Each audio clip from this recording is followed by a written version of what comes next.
In this video, I'm going to show you how to add instrumental in BandLab. So there's a bunch of different ways you can approach this, and I'm going to show you some of them. Now, the first one is, of course, in case you have an instrumental on your computer, you could just go ahead and drag and drop it here into your track. So just basically drag and drop it, or click on over here. It's gonna pop up your file explorer. You can then find whatever you want to just use, click on it, and click on open, and it's gonna get imported over here. And now you have yourself some instrumentals from your computer.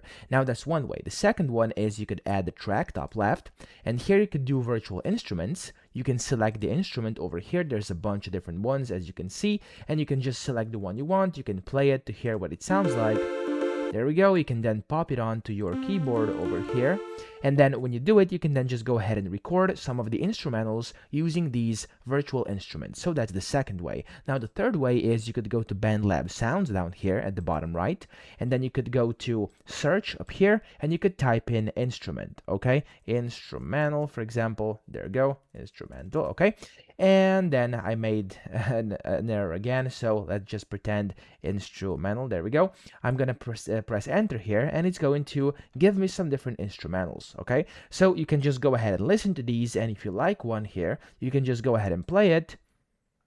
And there we go. If you like a specific instrumental, you could just go ahead and basically drag and drop it on here, and now you have it in, okay? Now listen through these, and then you'll be able to find some that suit you. I'm pretty sure you will. So that's pretty much how you can add instrumentals. I hope this video helped you out. If it did, please subscribe to the channel and help me out as well.